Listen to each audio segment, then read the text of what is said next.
ఆంధ్ర ఓట్లేమో గాని mega family, Allu family నడుమ జవడం పెట్టినట్టున్నాయి కదా. పిఠాపురం నుంచి పవనాలు పోటీ చేస్తుంటే మెగా కుటుంబము, అల్లు అరవింద్ సార్లంతా పోయి ప్రచారం చేసి మద్దతిచ్చిర్రు. అదే టైంలో బన్నేమో పంకపాటి క్యాండిడేట్ శిల్పారవికి సపోర్ట్ గా నంద్యాలకు పోయిండు. అగో అది చూసి బగ్గుమంటున్నారు మెగా ఫ్యాన్స్ కొంతమంది. ఇక నాగబాబు సార్ అయితే ఏకంగా మరుగున పెట్టి బన్నికి సురుకులు పెట్టిండని అంటున్నారు ఆయన పెట్టిన ట్వీట్ చూసి.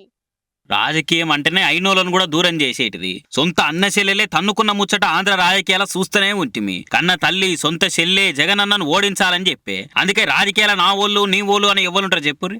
ఆ సంగతి పక్కకు పెడితే మొన్న బన్నీ చేసిన పనితోటి నా బాబు సార్ బాగానే బాధపడుతున్నట్టున్నాడు. ఇంటి లాదలంతా పిఠాపురం వచ్చి పవన్ కు సపోర్ట్ ఇచ్చి ప్రచారాలు చేస్తే బన్నీ మాత్రం ఒక ట్వీట్ వేసిండు గంతే. అటెంకాయన దోస్తు వైసీపీ క్యాండిడేట్ శిల్ప రవికి మద్దతుగా నంద్యాలకు పోయిండు. ఇక అది చూసి నా బాబుకు బాగా మండినట్టున్నది. మనతోటి ఉన్ననోడు మనోడైన పరాయోడే, మనతో నుండే పరాయుడైన మనోడే అని ట్వీట్ వేసిండు. ఇక పక్క బన్నీకి గురి పెట్టిన సుర్కే ఇది అని అంటుర్రు అంతా. అయ్యా నా బాబు గారు, మీరు అన్న మాటకే వద్దాము. పెడితే పెళ్లి గోరుడు లేకుంటే సాగు గోరుడు ఏమైనా పద్ధతేనా? మన అభిమానులు వేరే పార్టీలలో ఉండొద్దు అని అంటున్నావు. మరి మీ అభిమానులతోటి మంది పార్టీల జెండాలు మోయించడం మంచి పనేనా? మరి మీరన్నట్టే వేరే పార్టీల ఫ్యాన్స్ మీ సినిమాలు చూసుడు కూడా కరెక్ట్ కాదనుకుంటా. పవనాలకు సపోర్ట్ చేస్తే మంచోడు లేకుంటే గుంట నక్కనా అని అనుకుంటా మస్తు కరుచుకుంటున్నారు ఈ ట్వీట్ చూసిన వాళ్ళు కొందరు. మరి 2014 టీడీపీ వాళ్ళు మిమ్మల్ని అనరా అని మాటలు అన్నారు. అయినా కూడా పోయి అలా సంకెక్కలేదా? మీ తమ్ముడు అవసరం ఉన్నప్పుడల్లా సైనికులతోటి మాయావతి పార్టీ కానించి ఎర్ర జెండాల దాకా అందరి పార్టీల జెండాలు పోయించలేదా? పవనాలు వాళ్ళ దోస్తు చంద్రాలను మద్దతుగా నిలబడ్డట్టే బన్నీల దోస్తు కోసం మద్దతుగా పోయిండు. తప్పేమున్నది? పార్టీలు కాకుండా మనుషులు ముఖ్యం కదా. మీరు ఇంత చిన్న బుద్ధి పెట్టుకున్నందుకో ఏమో కానీ రాజకీయాలు మీకు ఇంకా పెద్ద పట్టం ఎవరు కడతలేరు జనం అని మస్తుగా పైరైతున్నట్టు బన్నీ ఫ్యాన్స్ కూడా.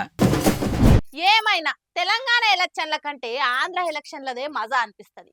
ఎందుకంటే సినిమాలు చూసినట్టే ఫైటింగ్లు, షేజింగ్లు, ఈవీఎంలు ఎత్తుకపోవుడు, బాంబులు ఇసురుకునుడు, నెత్తులు బలగొట్టుకునుడు, అప్పో సీన్ సీన్ కు మైండ్ పోయే ట్విస్ట్లు అవుతుంటాయి. మరీ రష్యా ఉక్రెయిన్ యుద్ధం లెక్కనే జరిగిన ఆంధ్ర ఎలక్షన్లల్లా జనం ఎవరికి జయగొట్టిర్రు?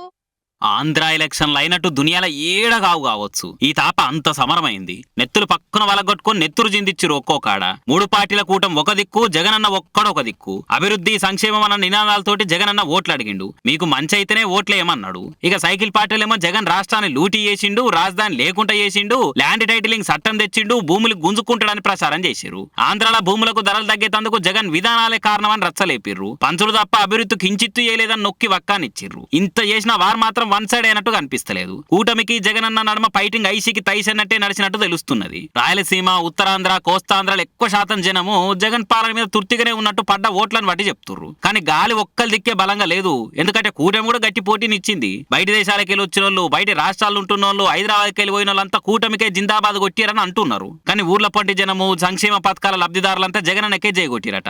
ఈ టాప్ ఎలక్షన్లలో pro Jagan versus anti Jagan ఇదే ట్రెండ్ నడిచిందని అంటుర్రు.